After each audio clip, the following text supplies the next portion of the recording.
नमस्कार मंडळी. तर आज आहे महाशिवरात्र आणि महाशिवरात्रीच्या सगळ्यांना मनापासून खूप खूप साऱ्या शुभेच्छा. तुमच्या प्रत्येक इच्छा, तुमच्या मनोकामना भोले बाबा पूर्ण करो ही मी महादेवाच्यांनी प्रार्थना करते. आणि आता निघाले आहे मी मंदिरात जाण्यासाठी, महादेवाच्या मंदिरासाठी. आंघोळ वगैरे केली, घरची देवपूजा केली मस्त अशी, आणि आता निघाले महादेव मंदिरात. तर घरापासून थोडंसं दूर अंतरावरती आहे. मग आमची सगळीच फॅमिली आम्ही जात आहोत. आता इथं आलो आहोत महादेव मंदिरापाशी. वाटलं एवढ्या सकाळ सकाळ गर्दी नसेल, 8 वाजता आलो होतो, पण तरी पण खूप जास्त गर्दी होती.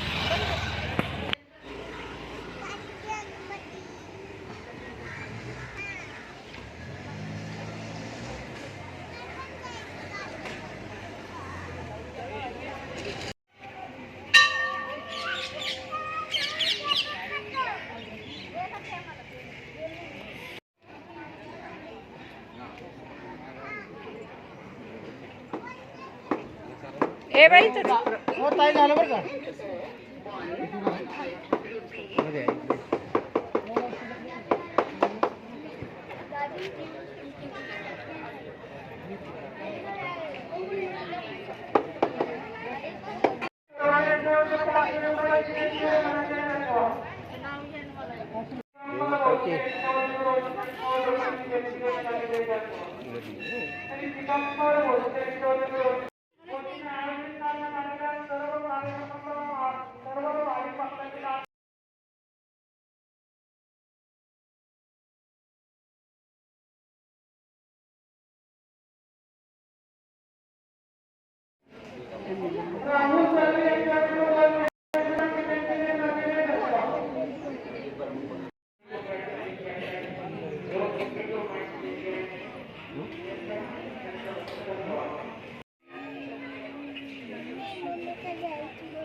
पडते हाय बाळा, मी तर पडशील.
तर मस्त असं हे वातावरण झालं होतं आज. खूप छान झालं होतं. मंदिरामध्ये भजन सुरू होतं, महिला मंडळ यांचं भजन सुरू होतं. आणि दर्शन वगैरे करून खाली आलो होतं. खाली इथं प्रसादाचं वाटप सुरू होतं. साबुदाण्याची खिचडी, केळी आणि आपला हा राजगिऱ्याचा लाडू. मग काय प्रसाद घेतला आणि निघालो आता रिटर्न घरी. म्हणजे असं घरी जावंसं वाटतच नव्हतं, इथंच बसावंसं वाटत होतं. एवढं वातावरण छान झालं होतं ना, खूप मस्त वातावरण झालं होतं. पण घरी ना आता घरी तर यावंच लागणार, तिथे किती वेळ बसणार. तर मग काय आलो आता घरी. तर कसा वाटला तुम्हाला आजचा व्हिडिओ? आवडला असता नक्कीच लाईक करा. तर जे कोणी चॅनलवरती नवीन असतील आणि सबस्क्राईब केलं नसेल तर प्लीज सबस्क्राईब करायला विसरू नका. तर थँक्यू फॉर वॉचिंग. बाय.